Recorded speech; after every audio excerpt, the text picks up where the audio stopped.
Here's part 1 of the story in about 800 words, written in simple English with a third-person style.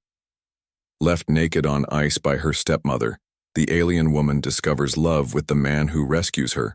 The cold hit Gia like 1,000 tiny knives. She opened her eyes to find herself lying naked on a vast field of ice. The pale blue sky above her seemed to mock her situation. Her stepmother Hana had finally done it. She had gotten rid of her. Gia was not human. Her purple-tinted skin and slightly larger eyes marked her as a member of the Lumi race, a proud and advanced alien species known for their diplomatic skills across the galaxy. The daughter of a respected diplomat, Gia had enjoyed a life of privilege, until her mother died 5 years ago. Her father's marriage to Hana had changed everything. Hana, with her perfect smile and cold eyes, had 3 children of her own. She saw Gia as a threat to their future. "We're going on a special mission," Hana had told her that morning. "Your father thinks you're ready to learn more about our diplomatic work." Gia had felt proud. Finally, a chance to prove herself. She had boarded the small ship eagerly, not questioning why her father wasn't coming along. When Hana offered her a drink, she took it without thinking. The next thing she knew, she was waking up here, stripped of her clothes and communication devices. "Stay calm," Gia whispered to herself, her breath forming small clouds in the freezing air. The Lumi could survive in cold temperatures better than many species, but not forever, not like this. She pushed herself up, wincing as her bare skin touched the ice. Looking around, she saw nothing but white in all directions. Hana had chosen well. A perfect place for an accident. Gia hugged herself, trying to keep warm. She had to think. Her people's resilience to cold came from their ability to slow their metabolism and control their body temperature, a skill that had evolved on their home planet's harsh winters. She focused, slowing her breathing and heartbeat. It would buy her time, but not salvation. Eventually, her energy would run out. The winds picked up, sending ice crystals stinging against her skin. Gia began walking, though she had no idea which direction might lead to safety. Her feet quickly became numb. Each step was a struggle. "Father will notice I'm missing," she told herself. But would he? Hana was clever. She would have a story ready. Perhaps that Gia had decided to visit friends or take a private retreat. By the time anyone realized something was wrong, it would be too late. As the alien sun began to set, casting long purple shadows across the ice, Gia felt despair creeping in. The temperature was dropping rapidly. Even with her species' adaptations, she wouldn't survive the night. She stumbled, falling to her knees. The pain barely registered through her numbed skin. Maybe it would be easier to just rest for a while. Close her eyes. A strange noise cut through the howling wind. Gia forced her eyes open. There on the horizon, was that a light? It was. A small, steady glow, too regular to be natural. Where there was light, there might be shelter, people, help. With renewed determination, Gia pushed herself up and staggered toward the light. Each step was agony, but the light grew steadily larger. As she got closer, she could make out shapes. Buildings of some kind, boxy and practical, clustered together. A settlement. Not abandoned after all. Hana had lied. This wasn't some uninhabited ice moon where Gia's disappearance would never be questioned. This was a colonized world. Gia felt a spark of hope, quickly followed by fear. What kind of beings lived here? Would they help her? Or would they see her as a threat? Lumi had encountered many species in their travels, but relations were not always friendly. The buildings were closer now. She could see they were made of metal and synthetic materials, designed to withstand the harsh climate. Above one structure, a flag flapped in the wind, the unmistakable emblem of a human outpost. Humans.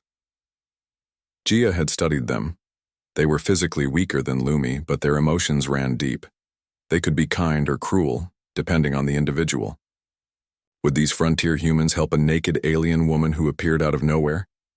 She had no choice but to find out. Her body was giving up. Each step became harder than the last. The lights from the settlement blurred as her vision began to fail. Just As the main building came into clear view, Gia's legs gave out. She collapsed onto the ice, her consciousness fading. The last thing she saw was a door opening and a figure rushing toward her through the snow. Dae Kim stomped his boots against the metal floor of the research station's entrance, knocking off clumps of ice. The storm was getting worse. His final, routine check of the perimeter sensors had taken twice as long as usual. All he wanted now was a hot drink and sleep. As he hung up his heavy parka, the emergency alert system suddenly blared to life. A proximity sensor had been triggered on the eastern boundary. Probably just another ice drift, muttered Sun, the station's senior researcher, barely looking up from his data tablet. Dae frowned at the monitor. The heat signature was unusual, too concentrated for a natural phenomenon. I'll check it. Out. In this weather? You just got back, Sun argued, but Dae was already pulling his gear back on. Something doesn't look right, Dae insisted. I'll be quick. Outside, the wind howled like a living thing. Dae switched on his helmet lights and trudged toward the anomaly. The research station was one of only 3 human outposts on this remote ice planet. They rarely had visitors, especially unannounced ones during a storm. 50 meters out, his light caught something on the ground. At first, he thought it was an unusual ice formation. Then he saw the unmistakable shape of a body. Hello? He called, rushing forward. Can you hear me? The figure didn't respond. As Dae knelt beside it, his shock nearly sent him stumbling backward. It was a woman, completely naked, with purple-tinted skin that marked her as clearly non-human. Despite the deadly cold, there was no sign of frostbite. Her chest rose and fell slightly, still alive somehow. Without hesitation, Dae pulled off his outer thermal layer and wrapped it around her. Then he lifted her surprisingly light body and began carrying her back to the station. Sun! Mina! Medical emergency! He shouted as he burst through the door. Both researchers looked up, their expressions changing from annoyance to shock. What is that? Mina asked, her medical training already kicking in as she rushed to help. She's not human, Sun observed unnecessarily, keeping his distance. Species unknown. She needs help, Dae snapped, carrying the alien woman to the medical bay. She was abandoned out there with nothing, not even clothes. Mina hesitated only briefly before switching on the medical scanner. Body temperature dangerously low but stable, heartbeat, unusual rhythm but strong, breathing shallow. The alien woman's eyes suddenly fluttered open. They were larger than human eyes with striking gold irises. She looked at each of them in turn, then tried to speak. The sounds were melodic but incomprehensible. The universal translator, Dae suggested. In the communications room, Sun crossed his arms. Protocol states all alien encounters must be reported immediately to Earth Command. She'll be dead by the time we get approval to help her, Dae argued. We don't know what she is or why she's here, Sun countered. She could be dangerous. The alien woman seemed to understand the tension, if not the words. She weakly raised a hand in what looked like a gesture of peace. Mina made the decision for them, grabbing a medical blanket and covering the woman properly. I took an oath to help anyone in need, human or not. While Mina worked to raise the alien's body temperature, Dae retrieved the portable translator device. It was rudimentary technology, designed for first contact situations, but it might help. When he returned, the alien woman was sitting up, wrapped in thermal blankets. Her eyes followed his movements with clear intelligence. He activated the translator and spoke slowly. My name is Dae. You're safe now. The device hummed, processing his words, then produced a series of musical tones. The alien woman's expression brightened with recognition. When she replied, the translator struggled but eventually produced, Gia. My name, Gia. Danger. Still follows. Who left you out there? Dae asked. The translator worked for several moments on her response. Mother, not mother, wants me. Gone. Sun stepped forward. We need to report this. Tomorrow, Dae said firmly. She needs rest first. That night, Day couldn't sleep. He kept checking the medical bay where Gia slept peacefully. Something about her, vulnerability mixed with her obvious strength, touched him deeply. How had she survived conditions that would kill a human in minutes? More importantly, who had tried to murder her by leaving her naked on an ice planet? And what would happen when they discovered she had survived? 3 weeks passed since Gia's rescue. The research station, originally built for just 5 people, felt smaller with their alien guest. But no one complained. Gia had proven herself helpful, intelligent, and eager to learn about humans. Day found her in the observation dome early one morning. She sat cross-legged on the floor, watching the sunrise turn the ice fields into a sea of diamonds. Her purple skin had regained its healthy glow, and she'd adapted well to wearing the spare clothes they'd modified for her taller frame. "You're up early," Day said, offering her a mug of hot tea. They had discovered she enjoyed the taste. Gia took the mug gratefully. The universal translator, now upgraded with basic vocabulary from her language, hung around her neck. "On my world we have a saying," she said, her voice melodic even through the translator. "The quiet dawn holds truth that busy day cannot see." Day sat beside her. "We have similar sayings. Do you miss your home?" Gia was silent for a long moment. "I miss what I thought it was. Now I understand it differently." She had been teaching them about her species, the Lumi. They were a society built on complex political alliances, where family connections determined everything from jobs to housing. Emotions were seen as weaknesses, best hidden away. "Your people are strange," Gia said suddenly. Day laughed. "How so?" "You help without expecting payment. You show feelings openly. You argue with each other, but still work together." She shook her head. "When Sun disagreed with helping me in my world, that would mean death for me. Is that why your stepmother tried to kill you?" Gia nodded. "Hana married my father for his position in the diplomatic corps. My existence threatens her children's standing. It is logical in our way." "There's nothing logical about murder," Day said firmly.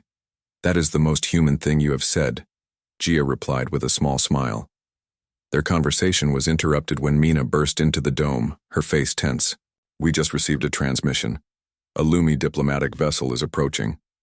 They say they're searching for a missing diplomat's daughter." Gia's mug slipped from her fingers, shattering on the floor. "No, they cannot find me here. It's a rescue mission," Mina explained. "Isn't that good? Not rescue." "Finish what Hana started," Gia said, her words coming fast. "She will be with them. If I am found alive, she loses everything."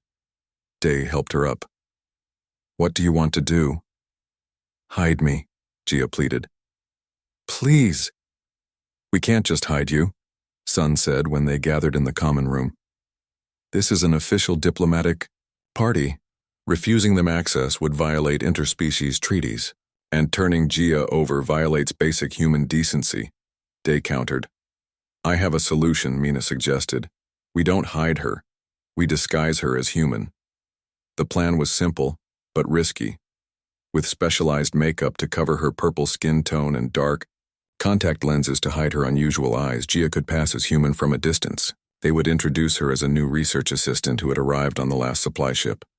As they worked on her disguise, Day noticed Gia trembling. "We won't let anything happen to you," he promised. "In my culture, we do not trust easily," she said. "It is seen as foolish, but I trust you, Day." "Is that foolish?" He took her hand. It felt warm against his. "No. Sometimes trust is the wisest choice we can make." The Lumi ship would arrive in less than 12 hours. As night fell over the research station, Gia practiced walking and speaking like a human. Day watched her, feeling a strange ache in his chest. In just 3 weeks, this alien woman had become important to him in ways he couldn't fully explain. "What if they recognize me?" Gia asked as they finished preparations. "Then we'll face it together," Day said simply. "That's what humans do." The Lumi ship landed with precision on the ice field just outside the research station. Its sleek silver hull gleamed in the morning light, making the human buildings look crude by comparison. Day, Sun, and Mina stood at the entrance, waiting to greet the visitors. Behind them, Gia stood with her head slightly bowed, disguised as a human researcher named Jin. A ramp extended from the ship, and 5 figures descended. 4 were clearly guards, tall Lumi with expressionless faces. In the center walked a striking female Lumi, whose elaborate clothing marked her as someone of importance. "That's Hana," Gia whispered, her voice barely audible. Sun stepped forward. "Welcome to Earth Research Station 12. I am Dr. Sun, lead scientist." The Lumi woman nodded slightly. "I am diplomatic envoy Hana. We seek information about my stepdaughter, Gia, who disappeared during a diplomatic mission near this sector." Her voice was smooth and practiced, but Day noticed how her eyes darted around, scanning everything. "We've seen no other Lumi in this area," Sun replied truthfully. "When did she disappear?" 3 weeks ago, Hana said, her face a perfect mask of concern. "Our ship developed a malfunction. We needed to use escape pods. Gia's pod's tracking system failed. We've been searching ever since." Mina frowned. "Escape pods have multiple backup systems. How did all of them fail?" Hana's expression hardened slightly. "Technical matters are not my expertise. May we come inside?" The cold is uncomfortable. Once inside the station's meeting room, Hana displayed a holographic image of Gia. "This is my stepdaughter. Have you seen her?" Day studied the image, pretending to look carefully. "No, I haven't seen anyone like that." "We would remember seeing a Lumi," Sun added. "You're the first aliens we've encountered here." Hana's eyes narrowed as she looked at Jin standing quietly in the corner. "And who is this?" "Our new research assistant," Mina said quickly. "She arrived on the last supply ship." Hana approached Gia, studying her face. "You seem familiar." "I've never met any Lumi before," Gia replied, keeping her eyes down as they had practiced. Hana reached out suddenly, touching Gia's cheek. Her fingers came away with traces of the makeup they had used to hide Gia's natural skin color. "A clever disguise," Hana said coldly. "But not clever enough, stepdaughter." The room froze. The Lumi guards moved to block the exits. "What is happening here?" Sun demanded. "These humans have interfered in Lumi affairs," Hana stated. "They are harboring a fugitive." "Fugitive?" Day stepped between Hana and Gia. "You left her to die." "A serious accusation," Hana replied smoothly. "Do you have proof?" "I am the proof," Gia said, wiping away more of her makeup. "You drugged me, stripped me, and abandoned me on the ice. You thought no one would find me." "Your word against mine," Hana smiled thinly. "And I am a respected diplomat, while you are merely a troublesome child." "We have evidence," Mina announced suddenly. Everyone turned to look at her. "Our perimeter sensors recorded everything. The time, location, your ship's energy signature, even thermal imaging of Gia's body on the ice. Everything." Day shot Mina a grateful look. They had no such evidence, but Hana didn't know that. Uncertainty flickered across Hana's face. "You're bluffing." "Test us," Sun challenged. "Our station transmits all data to Earth Command. Attack us and the evidence goes public." The Lumi High Council would be very interested to learn how a diplomatic envoy attempted murder. The standoff stretched for several tense seconds. Then Hana's shoulders stiffened. "Guards, we're leaving," she ordered. "You can't take me," Gia said, standing taller. "I claim asylum with these humans." "This isn't over," Hana hissed. "Your father will hear of your betrayal to our people." "My father will hear of yours," Gia countered. After the Lumi had departed, everyone let out the breath they'd been holding. "That was close," Mina sighed. "Do you think she believed us about the evidence?" "She didn't," Day said, "but she couldn't be certain. Sometimes doubt is our strongest weapon." Gia looked out the window as the Lumi ship took off. "She'll be back, with more authority, more guards. Then we'd better get real evidence before that happens," Day said firmly, "and contact Earth Command, ourselves." 6 months had passed since the confrontation with Hana. The small research station had become the center of an interstellar diplomatic incident. Earth Command had sent representatives. The Lumi High Council had sent investigators. For weeks, the station buzzed with officials from both species. In the end, justice prevailed. The evidence Day and his team gathered, records of the ship's landing pattern, Gia's medical scans showing traces of sedatives, and testimonies from the crew, proved Hana's guilt. The Lumi High Council stripped Hana of her diplomatic status and sentenced her to confinement. Now, on the very ice field where Gia had been abandoned, something very different was happening. Small heating units formed a circle, keeping the area comfortable despite the planet's natural chill. Humans from the research station stood on one side. On the other, a delegation of Lumi, including Gia's father, watched with curious expressions. Gia stood in the center, no longer disguised. Her purple skin gleamed in the sunlight. Beside her stood Day, nervous but proud in his formal Earth Command uniform. "Are you sure about this?" he whispered. Gia smiled. "More sure than I've ever been about anything." The ceremony that followed blended traditions from both worlds. Gia's father, initially shocked by her decision to stay with humans, had come to understand. After seeing the evidence of his wife's betrayal, he had begun questioning many things about Lumi society. "In our culture," Gia spoke clearly so everyone could hear, "we form bonds for advantage, for political gain.